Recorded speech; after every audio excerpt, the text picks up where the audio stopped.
that, whether it's a client, a consumer, a stakeholder, a citizen, putting them at the center of that conversation. Are you seeing more shifts in your sectors, John, Alex, in that case about trying to pull that, or is that something you think that the private sector maybe needs to bring to the table a little bit more? Have you thought about that? Well, very quickly, you know, I come from Houston, and the utility and the energy markets are very different there. What we see there is really an agency problem between the different owners of the real estate in the city and how that comes together with venture capital, right? So, you know, there's certainly a lot of real estate development. Houston's money has been made on real estate. Sometimes it's the real estate below the ground versus above the ground, but it's one of the two. And there's this kind of fundamental kind of problem trying to work itself out, is that the city in itself wants to be renewable and green. They put together, putting together a climate change plan, a resiliency plan, and they kind of want to have a vision there. They buy a lot of renewable power from the grid. But if you drive through Houston, I challenge you to find a single panel on a house or on a building anywhere through that drive-through. I live in one of the largest communities. There's not a single panel out there. You go into the city, you even go out and to see some of the kind of the big industrial customers.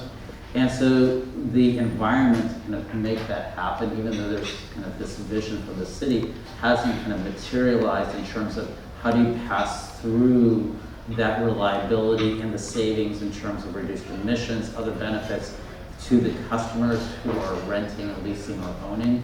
And that's a model that I think if someone can break through at the city level, would work really well and can be distributed. From what we're doing on the capital side, from the venture capital side, we're certainly looking to find great technology. Some of the companies that are here that we've met, multiple times. Can kind of shout out to Yoda, who's here. We've met with them. There's a lot of other ones. We're trying to bring these solutions, but on the other hand, they're having a hard time dealing and finding a way to make it profitable, because the various regulations and the way the market are set up, it just makes it so difficult. And then trying to get to that scale and work with the utilities when there's no incentive for the utility to do something, and then the customer doesn't see the value, is super hard. So we're really trying to support the technologies, get them into trials, get that scale, but kind of getting all those pieces together to get these solutions in a major way. So the next time you drive through Houston, you're kind of blinded by kind of all the solar panels ever.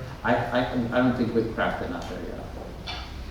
Right. So what else could, for instance, you talked a bit about the city of Houston. What have you seen cities do that can, particularly in a deregulated market, like you said, what have you seen, if you have, cities do, or what would you like to see them do to kind of push the private sector a little bit down that path? Is there? Well, just a quick thing.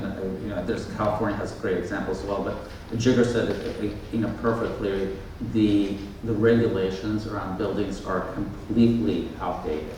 That there shouldn't be any new building that's built in Texas, whether it's residential or commercial, that is at least not designed to have solar on it, if not kind of already pre-connected for that. I think those standards, and just other examples. So Texas Innovates is trying to build out the kind of the largest smart city energy efficient development right now in Texas under C40, and we kind of, as part of that, we need to look at the city codes. And city codes right now, as an example, like you need something like 2 or 3 parking spots per person you have in an urban environment. Well, that's not the vision that we're trying to bring to it. We're trying to connect solar and distributed vehicles and energy storage and all of that. The idea is not that we should be building more parking space. We should be saying that every building should have solar, should have charging, you should have a distributed network for parking.